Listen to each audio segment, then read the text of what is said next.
मई 1999 ये वो समय था जब कुछ पाकिस्तानी सोल्जर्स भारत की टेरिटरी के अंदर घुसपैठ करने लगे। देखते ही देखते इंडिया और पाकिस्तान के बीच एक बहुत ही भयानक जंग छिड़ गया, जिससे आज के समय कारगिल वार के नाम से जाना जाता है। कारगिल युद्ध 1999। 22 years ago, India was betrayed by its neighbor Pakistan. हम शांति चाहते हैं, ये तो दुनिया ने देखा। अब दुनिया ये देखेगी कि हम शांति की रक्षा के लिए अपनी शक्ति का भी प्रदर्शन कर सकते हैं।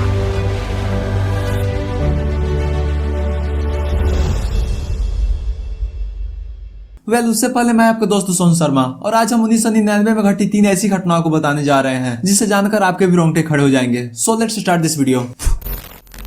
Number 1, Kandahar hijack. 24 दिसंबर 1999 को इंडियन एयरलाइंस की फ्लाइट 814 जो 176 पैसेंजर्स और 15 क्रू मेंबर के साथ काठमांडू से नई दिल्ली के लिए शाम को 4:30 पर सफलतापूर्वक उड़ान भरी। लेकिन थोड़े ही देर बाद पता चला कि उन 176 पैसेंजर्स में से 5 हाईजैकर्स थे, जिन्होंने अपनी अपनी गन निकालकर बाकी सभी पैसेंजर्स को धमकाने लगे। किसी को कुछ समझ नहीं आ रहा था कि ये लोग हथियार लेकर अंदर कैसे आ गए। लेकिन तभी इब्राहिम अख्तर नाम का एक आतंकवादी जो कॉकपिट में जाकर कैप्टन को भी गन पॉइंट पर ले लिया और प्लेन को सीधा लखनऊ से होता हुआ लाहौर ले जाने की मांग करने लगा। सभी लोग डरे हुए थे, प्लेन में फ्यूल भी नहीं था, लेकिन गन पॉइंट पर होने की वजह से कैप्टन के पास दूसरा कोई ऑप्शन नहीं था। लेकिन यहाँ पर पाकिस्तान एविएशन डिपार्टमेंट ने साफ मना कर दिया कि आप पाकिस्तान एयर स्पेस में इंटर नहीं कर सकते। आगे क्या होने वाला था किसी को कुछ खबर नहीं थी और बार बार हाईजैकर्स द्वारा प्लेन को क्रैश करने की धमकी दी जा रही थी। पर कैप्टन ने किसी तरह करके अमृतसर में रिफ्यूलिंग के लिए सभी हाईजैकर्स को मना लिया और फाइनली 1:07 पर अमृतसर में वो प्लेन लैंड हुआ। लेकिन जब तक भारत कुछ कर पाता तब तक हाईजैकर्स ने पायलट के सर पर पिस्तौल रखकर उल्टा गिनती शुरू कर दिया। अब ऐसे में बिना फ्यूल के ही उस प्लेन को दोबारा टेक ऑफ करना पड़ा।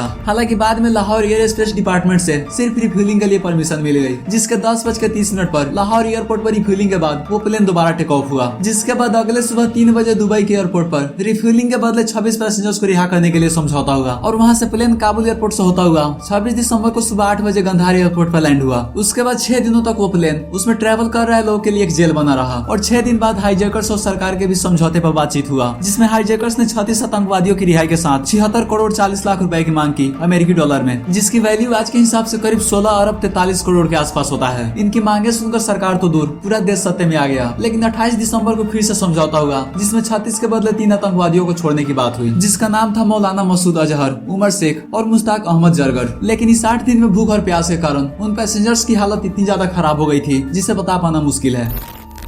Number 2, Egypt air flight 990। 31 अक्टूबर 1999 को इजिप्ट एयरलाइंस की फ्लाइट 990 जो लॉस एंजलिस से इजिप्ट के लिए 217 पैसेंजर्स और 14 क्रू मेंबर के साथ रात के 1:20 पर टेक ऑफ हुआ। लेकिन टेक ऑफ के 1 घंटे बाद वो फ्लाइट अटलांटिक ओशन में किसी रहस्यमय तरीके से गायब हो जाता है। पर जब इन्वेस्टिगेशन स्टार्ट हुआ और जो रिजल्ट सामने आए उसने सभी का होश उड़ा कर रख दिया, क्योंकि गामिल अल-बतूती नाम का एक पायलट जो कॉकपिट में जाकर पहले से फ्लाइट ऑपरेट कर रहे पायलट को जबरदस्ती टी ब्रेक के लिए भेज दिया, जबकि अल-बतूती का शिफ्ट अभी भी 6 घंटे बाद था। जिसके बाद अल-बतूती और उसके साथ एक और पायलट जो खुद फ्लाइट को ऑपरेट करने लगा। लेकिन कुछ देर बाद दूसरा पायलट जैसे ही वॉशरूम गया वैसे ही अल-बतूती ने ऑटो पायलट डिसेबल करके प्लेन का सारा कम्युनिकेशन सिस्टम बंद कर दिया, जिसके बाद प्लेन अटलांटिक ओशन में बहुत ही तेज से नीचे की तरफ गिरने लगा। लेकिन जब तक बाकी के पायलट कॉकपिट तक आ पाते तब तक बहुत देर हो चुकी थी और फाइनली 1:50 पर वो प्लेन अटलांटिक ओशन में क्रैश कर गया, जिसमें पायलट ने खुद के साथ 217 लोगों को मौत के घाट उतार दिया। लेकिन जब अल-बतूती के ऊपर जांच बिठाई गई तब पता चला कि एक दिन पहले होटल में एक महिला स्टाफ के साथ छेड़छाड़ की वजह से उसे हमेशा के लिए सस्पेंड कर दिया गया था, बट ये उसकी आखिरी उड़ान थी। लेकिन इजिप्ट और अमेरिका एक दूसरे की गलती बताने लगे, जिसके बाद इजिप्ट से लॉस एंजलिस जाने वाली सभी फ्लाइट को हमेशा के लिए बंद कर दिया गया। हालांकि बाद में इसे फिर से स्टार्ट कर दिया गया।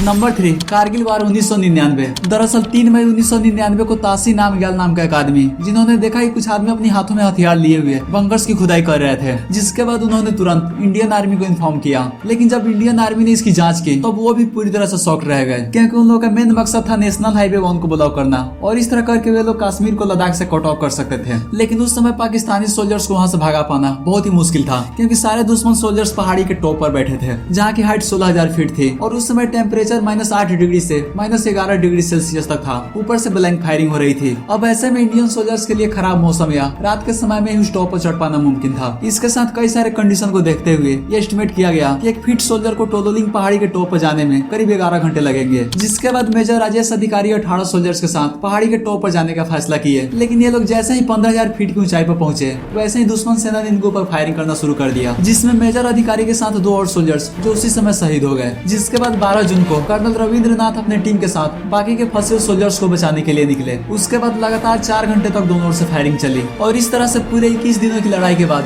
फाइनली 4 जुलाई को ये मिशन सक्सेसफुल हुआ। पर इस मिशन में कैप्टन विक्रम बत्रा, अनुज नायर के साथ पूरे 527 इंडियन सोल्जर शहीद हुए थे। इसी के साथ पाकिस्तान ने दावा किया कि उसके 375 सैनिक मारे गए थे, लेकिन बाद में खुलासा हुआ कि कारगिल युद्ध में 375 नहीं बल्कि पूरे 4000 पाकिस्तानी सैनिकों की मौत हुई थी। तो दोस्तों आज के लिए बस इतना ही। अगर वीडियो पसंद आया तो ठोको लाइक और साथ में शेयर सब्सक्राइब भी कर देना। मिलते हैं अगली वीडियो में किसी नए टॉपिक के साथ, तब तक के लिए